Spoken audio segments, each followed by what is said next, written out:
Ang buhay daw ay parang gulong. Minsan nasa itaas ka at minsan din naman ay nasa baba.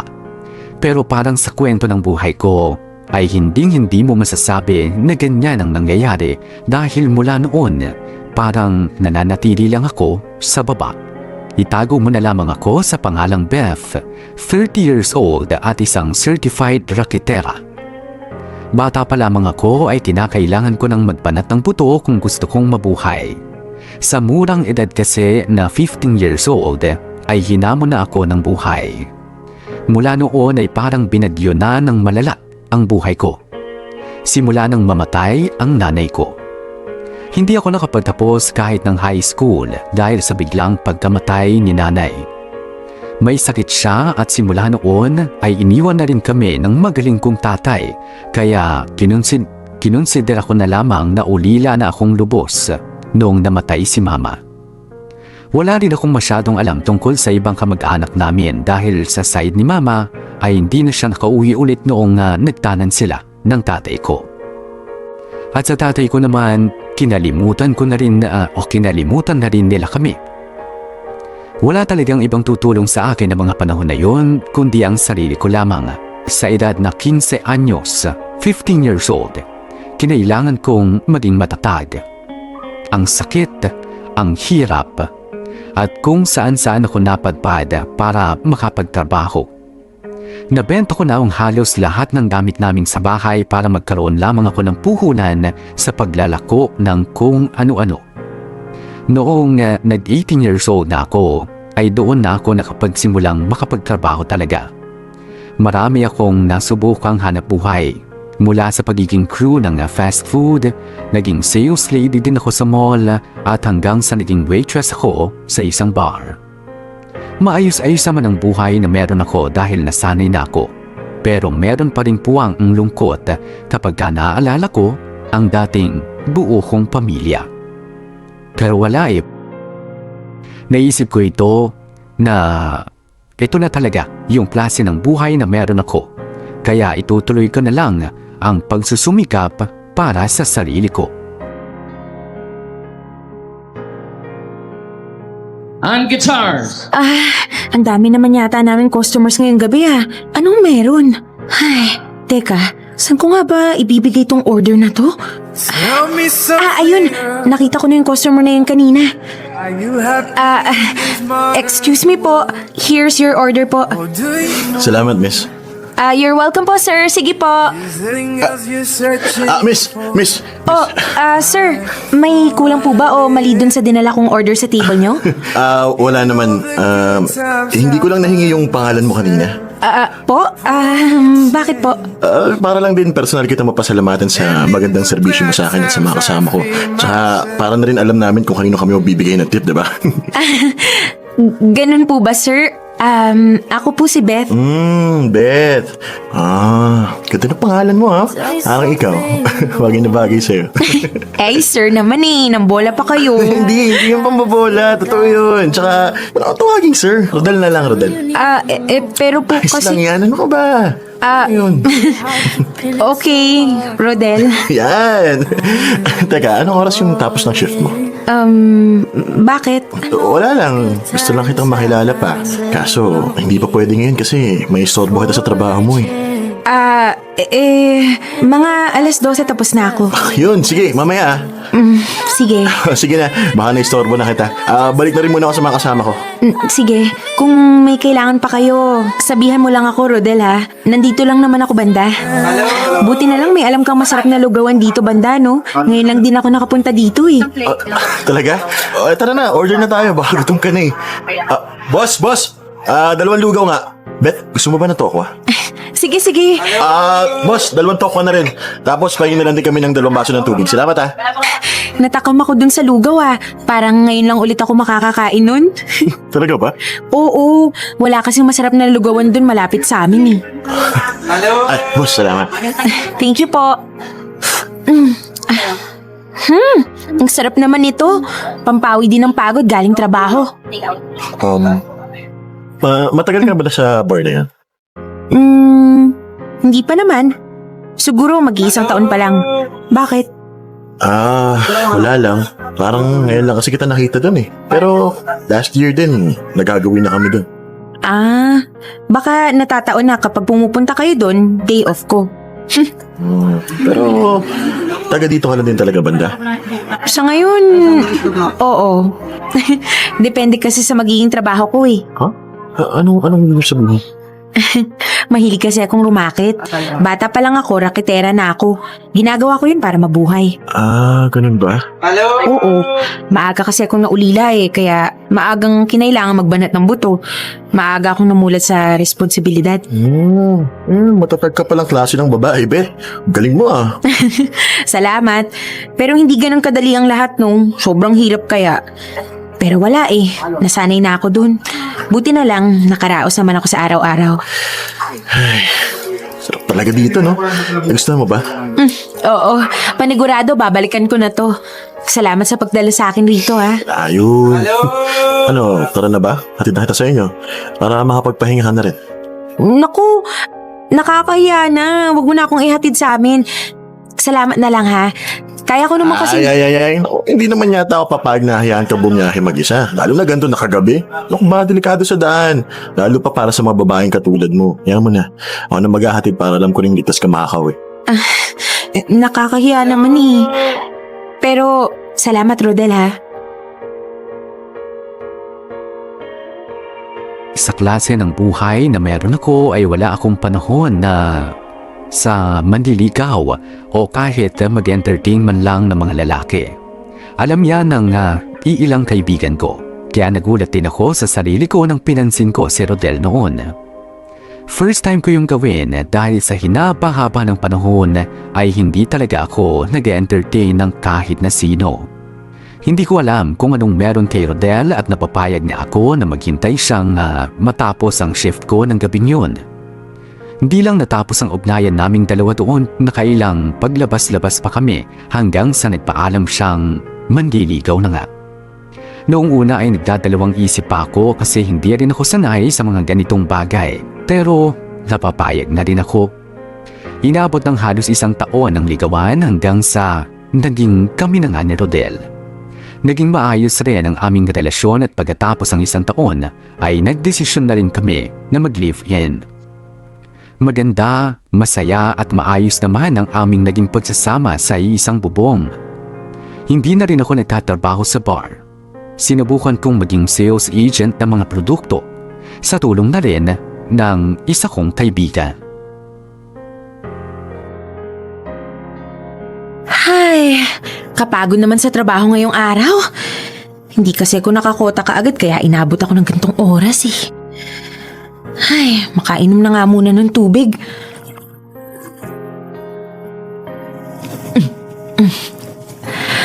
Ay, pahinga na nga muna ako saglit bago makapaghanda ng makakain namin ni Rodel. Teka, nasa na kaya yun? To get their thoughts on the circulation promoter. Tatawagan ko na kaya si Rodel para malaman ko kung nasan siya. Helps circulation. Oh, Rodel, buti na dito ka na. Ang mahal kong asawa. Nakainom ka na naman? Ano ba? Oo, masyado. Umupo ka nga muna rito. Ikukuha kita ng tubig. Gugutom ako. Pagkain nga. Maghahanda pa lang ako ng hapunan. Nagpapahinga lang saglit. Halos kakaupo ko nga lang. Ano? Ba't wala bang pagkain? Gutom na ako ah. Aba, teka lang naman. Kakauwi ko lang din halos galing sa At trabaho. bakit ka inaabot ng ganitong oras sa trabaho, ha? Di ba dapat kanina pa uwian mo? Mag-aalas 10 na! Kinailangan ko mag-OT kasi naghahabol ako ng kota para may dagdag ka rin sa Naghahabol ng kota! Talaga ba? Bakit mo ba pinagdududahan? Pulis trabaho na nga yung ginagawa ko eh. Ote-ote ka dyan. Baka naman naghahabol ka ng lalaki. Ano? Ano yung sinabi mo? O, ba't ka nagagalit, ha? Kasi totoo yung sinasabi ko, no? Ha? Rodel, ano ba? Ikaw nga eh.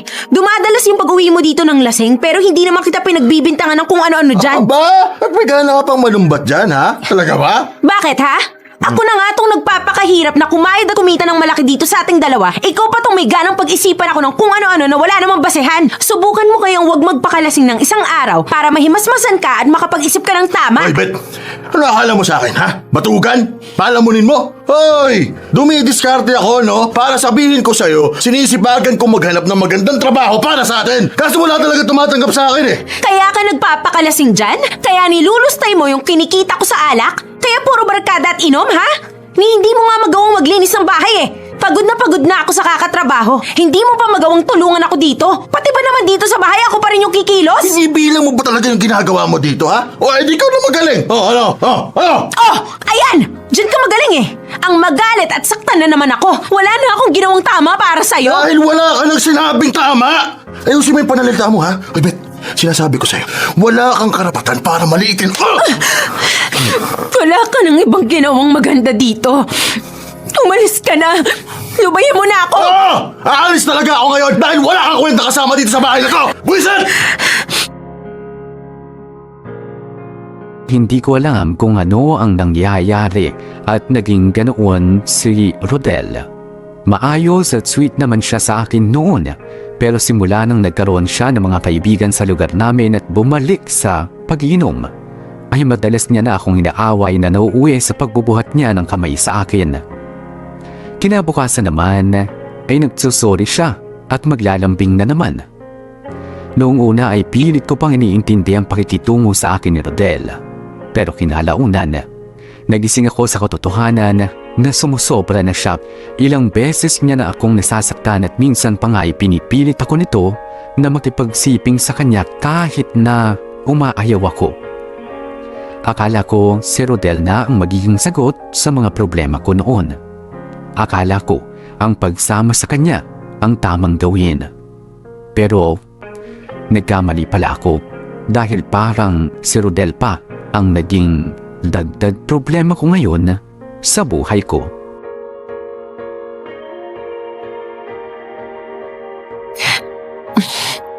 Siguro naman ayos na yung lasa nito. Matikman nga ulit. Ayan, mukhang pwede na. Sana magustuhan ni Rodel. Paborito pa naman niya to.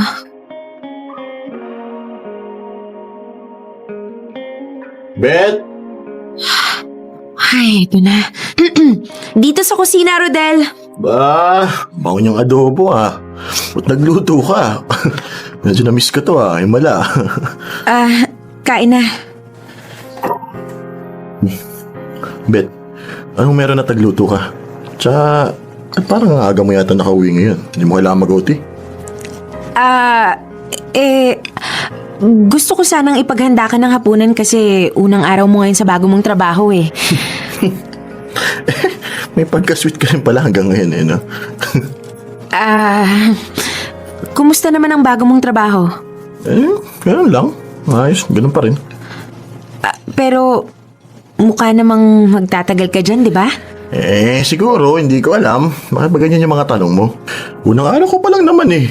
Hindi ko pa masabi tsaka matansya yung bago kong trabaho. Ano kasi, may sasabihin kasi talaga ako sa'yo. Ano nga yun? Rodel, hihingin ko lang sana na mas tiyagain mo muna ngayon yung nakuha mong trabaho. Ano kasi, nawalan kasi ako ng trabaho ngayon. Ano? Ano? Nawala ka ng trabaho? Oo.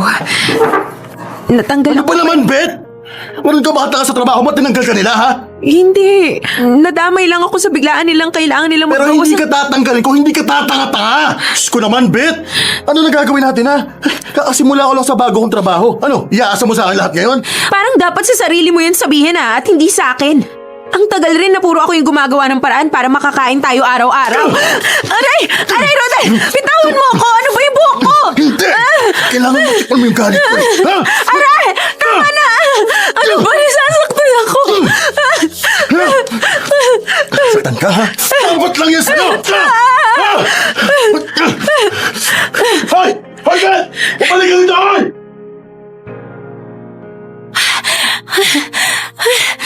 Malayo na kaya yung natakbo ko mula kay Rodel.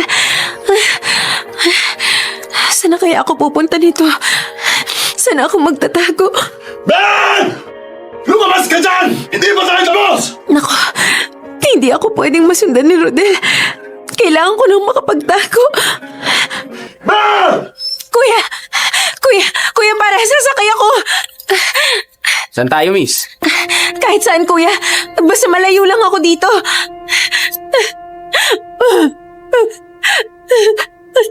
Ano, miss? Saan tayo? Wala po bang convenience store na malapit? Nakikita ka ba? Diyan na lang po sa may upuan dyan. Sige.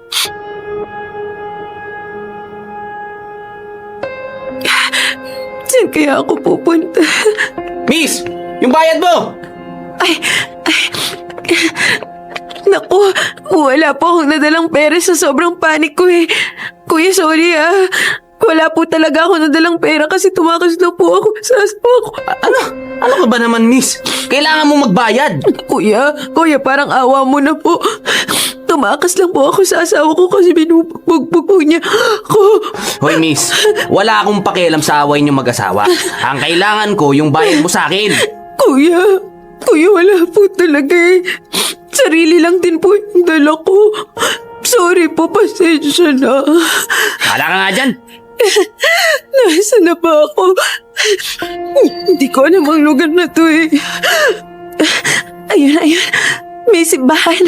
Baka pwedeng makiupo muna ako doon. Malayo na ako kay Rodel. Pero nasaan ba ako? Ano nang gagawin ko ngayon? Iha, ayos ka lang?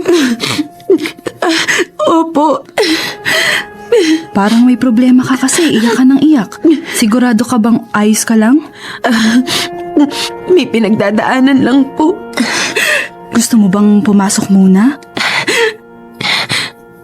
Halika sa loob para makapagpahinga at makainom ka rin ng tubig. Iyak ka kasi ng iyak. Salamat po. Hindi ko na kinaya ang gabing yun dahil sobra na talaga si Rodel. Takot na takot ako dahil sa mga pambubugbog at pananakit niya at akala ko ay hindi na ako makakatakas pa ng buhay. Pakiramdam ko ng gabing yun ay sobrang malas ko pero mabuti na lamang at nakita ko nga yung simbahan. Malaki ang pasasalamat ko sa madre na nakakita sa akin sa simbahan. Tinanong niya ako kung ano nangyari at naikwento ko naman sa kanya ang lahat. Iyak ako ng iyak habang nagkukwento samantalang si sister ay nakikinig lang habang nakahawak sa mga kamay ko. Naawa siguro siya sa akin kaya sinabi niya na magpalipas na muna ako ng gabi sa simbahan. At kahit sa nahihiya nga ako ay tinanggap ko na rin ang alok niyang tulong. Sobrang inasikaso ako ni Sister Nan noon. Hindi lang niya ako basta binigyan ng lugar na matutuluyan. Binigyan niya rin ako ng damit na pamalit at ng makakain. Sa loob ng maraming taon, ay ngayon ko lang ulit naramdaman na may nag-aalaga sa akin. Isang pakiramdam na matagal ko nang hindi naranasan sa piling ni Rodel. Pagkatapos ng nangyari noon ay iniisip ko kung ano na ang kalalagyan ko kinabukasan kapag umuwi na naman ako sa bahay at makita si Rodel. Paulit-ulit ko ring naiisip na ang simbahang nagpatuloy sa akin ang nagligtas sa akin mula sa kapahamakan. Hindi ko maintindihan kung bakit doon pa talaga ako nakatagpo ng pangunawa at kalinga sa sitwasyong kinaroroonan ko. Hindi naman ako isang taong palasimba. Hindi rin ako relihiyoso. Pero may kakaiba doon sa simbahan na yun. Hanggang isang araw nga. Sister, salamat po sa pagtulong niyo sa akin ha. Iha, wala yun. Tungkulin namin ang tumulong sa mga nangangailangan. Sister, pwede pa po ba akong humingi ng tulong? Ano yun? Ano po kasi, natatakot na po akong bumalik ng bahay namin. Gusto ko po sanang itanong kung baka po pwedeng makituloy ako dito hanggang ilang araw lang. Kahit ano po pwede niyong ipagawa sa akin, gagawin ko po. Sister, payagan niyo lang po ako. Naku, Iha, naiintindihan ko kung bakit ka pa natatakot na bumalik sa inyo. Pero kasi wala nang bakante dito eh. Puno na rin kami. Sister, sige na po. Huwag po kayo mag-alala. Hindi po ako magiging pabigat sa inyo. Lahat po pwede kong gawin kahit ano po gagawin ko, sister. Teka lang ha. Itatanong ko lang dito sa katiwala kung pwede pa. Halika sa loob. Salamat po. Salamat po talaga, sister. Isa, nandyan ka ba? Oh, sister, may kailangan po kayo? Isa, ito si Beth. Nakita ko siya dito kagabi sa simbahan na humahagulgol. Tumakas sa asawa kasi binubugbog siya. Beth, si Isa, ang caretaker ng simbahan. Ayos ka na ba, Beth? Opo. Salamat kay sister at pinatuloy niya po ako dito. Isa, may bakante pa ba tayo dito sa simbahan? Si Beth kasi, natatakot pang umuwi sa kanila. Nag-aalala rin naman ako baka mapano itong batang ito. Pero baka kasi hindi na siya kasya dito. Isa, sige na, pakiusap naman. Ilang araw lang naman eh. Pangako, hindi ako magiging pabigat sa inyo. Lahat pwede mong ipagawa sa akin, gagawin ko bilang kapalit sa pagtulong niyo sa akin. Naku, tamang-tama. Kailangan namin ng bagong caretaker. Naku, baka pwede ka. Tara, iikot kita sa loob ng simbahan namin. Sigurado kung hindi ka pa naikot niyang si sister. Ay, salamat Isa ha. Salamat talaga. O sige, maiwan ko na muna kayong dalawa. Isa, ikaw na muna ang bahala dito kay Beth ha. Okay po. Ito yung daan paakyat dun sa kwarto na makikita sa taas. Diyan nakatira yung mga taong simbahan. Diyan rin yung kwarto ko. Ang galing ng design ng pader, no? Hindi halata yung pintuan. Oo nga eh. Ito. Ito ang paborito kong lugar sa simbahan. Alam mo, dito ako nagdadasal. Bukod sa hindi siya pansinin, tahimik pa dito tapos hindi mainit. Pwedeng-pwede kong maka one-on-one si Lord. Oo nga eh. Maganda nga yung lugar na yan, mukhang mapayapa. Alam mo ba, Beth? Ang laki ng naitulong sa akin ng simbahan na ito. Hindi ko nga alam nung una kung anong gagawin ko nung mapadpad ako dito. Pero ngayon, parang ang hirap na niyang iwan. Kaso, kailangan. Isa, pwedeng magtanong? Nagulat lang ako. Hindi ko naman balak magtagal dito. Ilang araw lang naman yung hinihiling ko pero bakit biglang naisip mong ako yung pumalit sa'yo bilang caretaker? Ayaw mo ba? Nabigla lang din kasi ako eh. Hindi naman tayo talaga magkakilala. Ngayon nga lang tayo nagkita eh. Pero parang siguradong-sigurado ka na ako yung gusto mong ipalit sa'yo. Alam mo kasi, pakiramdam ko lang na kayang-kaya mo maging caretaker. Tsaka mukhang hindi naman mapapabayaan ng simbahan sa'yo. Mukhang may mabuti ka namang kalooban. Talaga ba? Hindi nga ganun yung tingin ko sa sarili ko eh.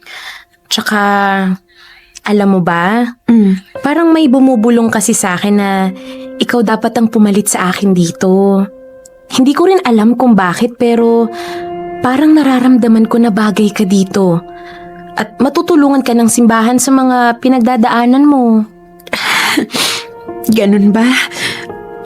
Alam mo, ang galing mo. Kasi, totoo yung mga sinabi mo. May mga pinagdadaanan nga ako at kailangan ko ng tulong. Ganun ba? Kung ano man yun, magiging ayos din ang lahat. Basta manatili ka lang na nananalig sa Diyos. Kausapin mo siya sa pamamagitan ng pagdadasal. Nakikinig naman siya at alam niya lahat ng pinagdadaanan mo. Hindi siya bulag at lalong hindi siya bingi.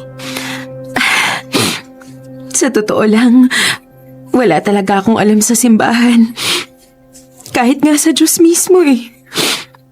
Ang tagal ko nang hindi nakakapagsimba o nakakapasok man lang sa loob ng simbahan. Hindi na nga rin yata ako marunong magdasal eh. Kaya nga nagtataka ako kung bakit sa akin mo talaga to inalok.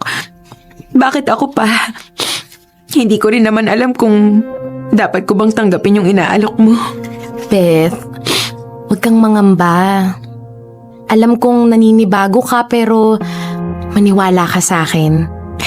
Kung susubukan mo lang makinig, matutulungan ka ng simbahan. Tutulungan ka rin niya sa lahat ng pinagdadaanan mo. Simula nang mamatay si Mama ay hindi na ako tumapak pa sa simbahan. Sa loob ng maraming taon ay hindi na ako nagsimba o nagdasal man lang kasi pakiramdam ko ay pinabayaan ako ng Diyos. Sumama ang loob ko sa Kanya nung kinuha niya ang nanay ko. Idagdag mo pa ang lahat ng hirap na mga dinanas ko dahil sa pagsusumikap na maitaguyod lamang ang sarili ko sa napakamura kong edad noon. Pero ngayong iniligtas ako ng simbahan at ng mga taong naniniwala sa Kanya, ay nalilito ako. Kakayanin ko bang magtrabaho sa simbahan? Papaano kung hindi pala ako nababagay sa lugar na ito? Ni hindi na nga yata ako marunong makipag-usap sa Kanya. Ang tagal na ng panahon at matagal na rin akong nakalimot. Pero sa kabila noon ay naging maayos naman ako sa simbahan. Tinanggap ko ang inaalok ni Isa sa akin at naging magkaibigan na rin kaming dalawa. Nag-extend pa siya ng mga 3 buwan para lamang mas maturuan pa ako. Maganda na ang mga nangyayari sa buhay ko, pero syempre, inasahan ko ng hindi pa permanente ang lahat.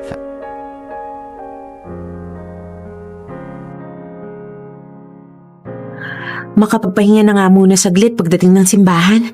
Mamaya pa naman kailangan to ng mga seminarista eh. Beth! Nakumpleto mo na ba yung mga pinabibili nila?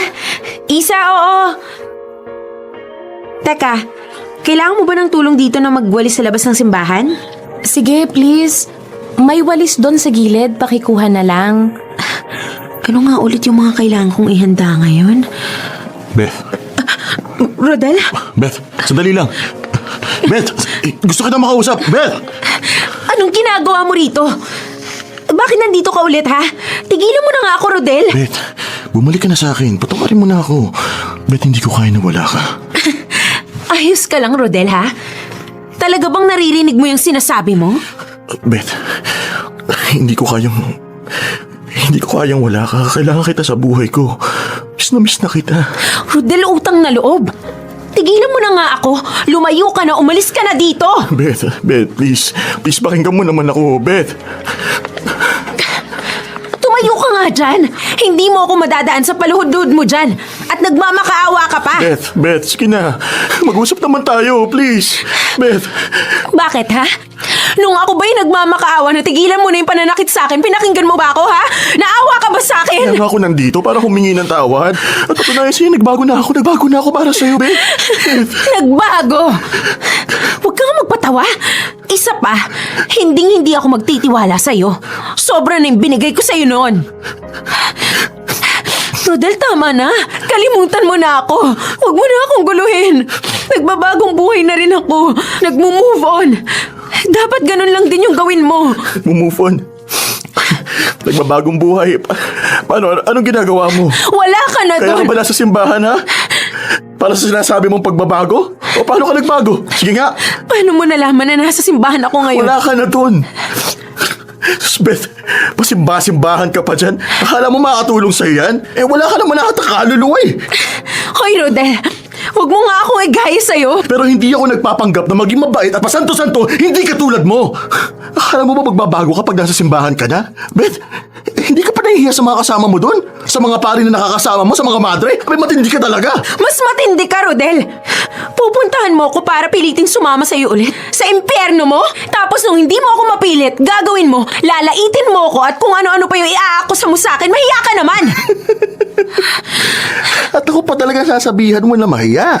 Eh, ikaw nga to ang kapal ng mukha mong pumasok sa simbahan at magpapanggap kung sinong santo. Eh, kung alam lang talaga nila doon kung anong talagang klaseng ugali ang meron ka, sila mismo ang magsusuka sa'yo dyan. Bahala ka sa buhay mo, pero utang na loob. Huwag mo na akong guguluhin pa. Matagal na tayong tapos at kasalanan mong lahat. Kasalanan mo at nang walang kwenta mong pag-uugali. Wala nang tatanggap sa tulad mo. At sa'yo meron? Ha? Malpit, huwag kang ilusyonada. Hindi ka nababagay na magtrabaho sa simbahan. Huwag kang magkalat na kakapalan ng mukha mo dyan. Dahil kahit kailan, hindi ka magiging kasimbait ng madre. Beth, parang ang tagal... Sino ka? Anong ginagawa mo dito? At bakit ganyan ang tingin mo kay Beth? Parang hindi ka gagawa ng mabuti. Umalis ka nga dito. Dito ka pa talaga sa simbahan ng gugulo. Hindi ka na nahiya. Beth, masalamat ka may ibang tao dito. Pero hindi pa tayo tapos. Hindi ako makapaniwala na natuntun ako ni Rodel. Akala ko ay makakatakas na ako sa anino niya pero patuloy pa rin niya akong sinusundan. Nakakahiya talaga dahil malapit pa kami sa simbahan nagkasagutan. Mabuti na lamang at dumating na rin si Isa noon dahil kung hindi, baka mas lalo pa kaming naging magulo ni Rodel. Pagkatapos ay hindi na ulit nagparamdam pa siya sa akin. Si Isa naman ay kinailangan ng umalis sa simbahan para makauwi na rin sa pamilya niya sa probinsya.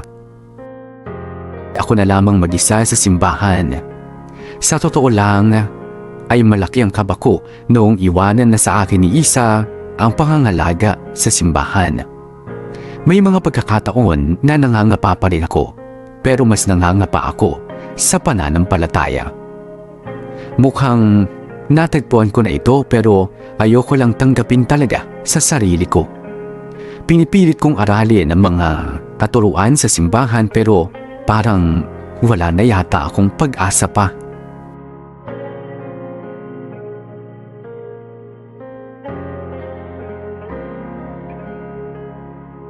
Ha? Sino naman yung kumakatok sa kwarto ko ng ganitong oras?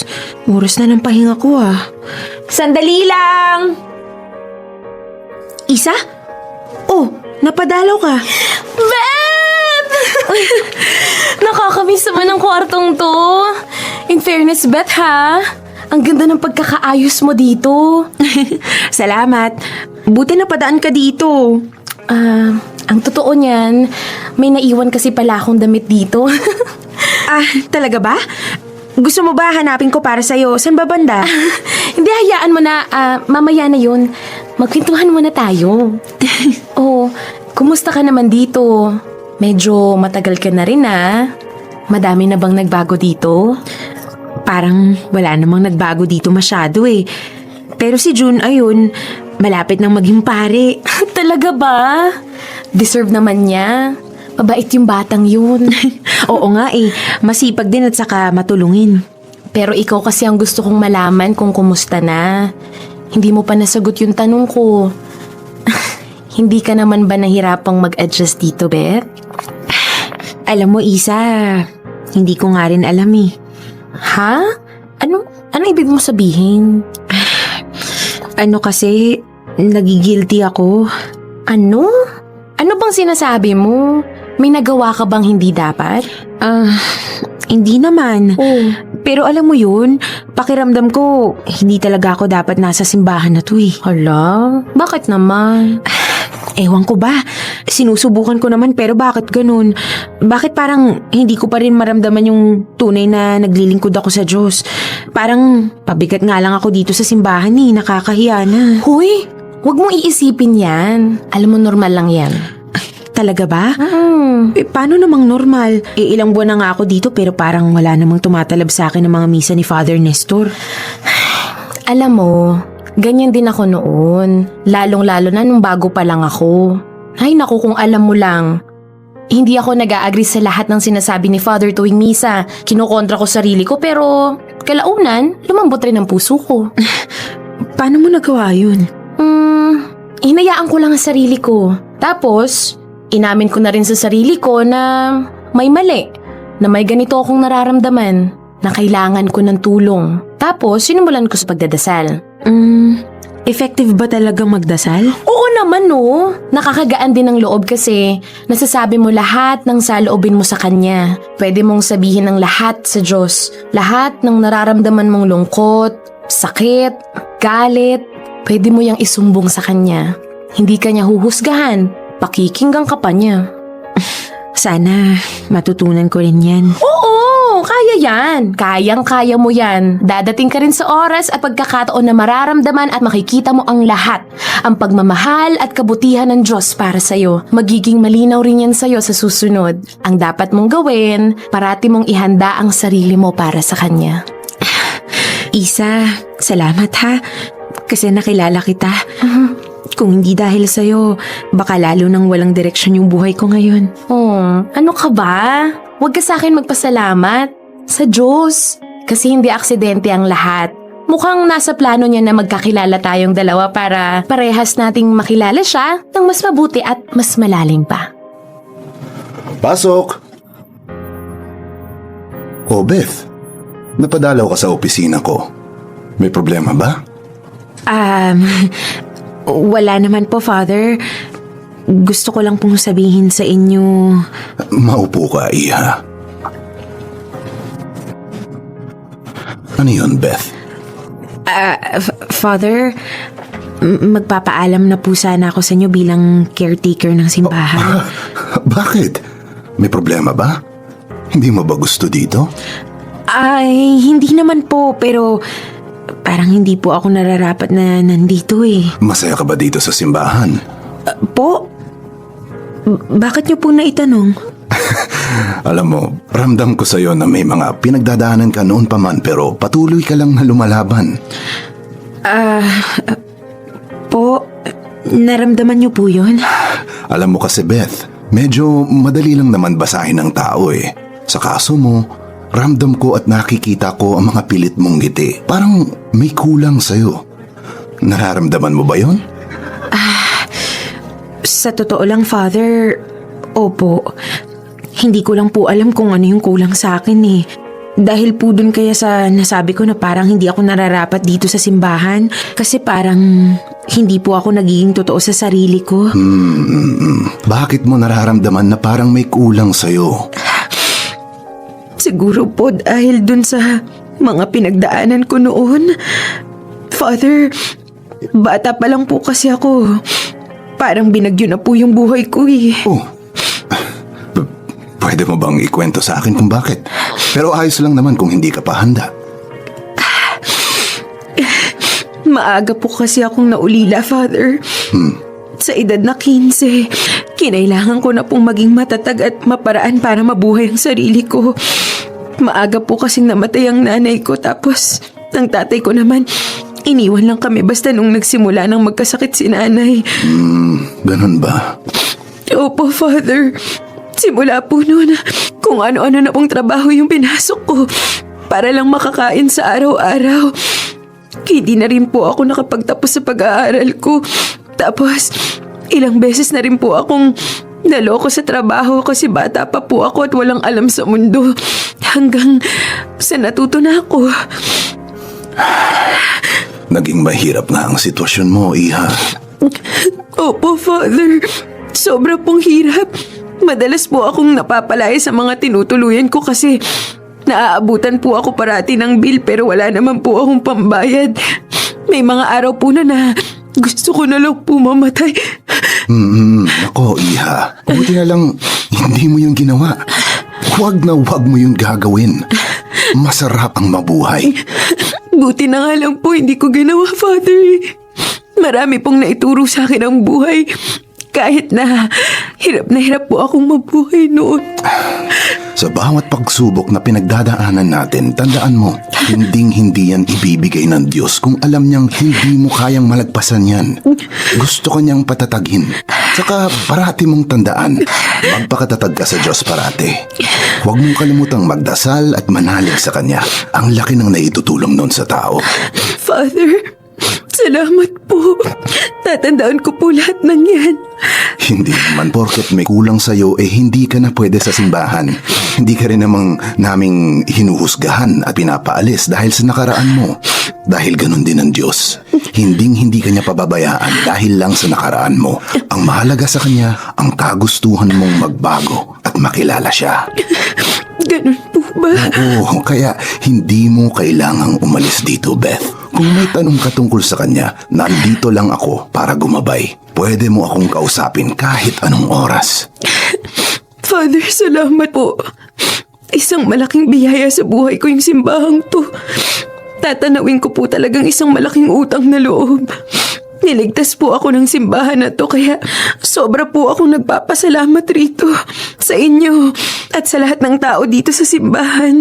Tahan na. Nandito lang kami parati para sa iyo, Iha. Parte ka na ng aming pamilya. Malaki ang pasasalamat ko sa simbahan na yon.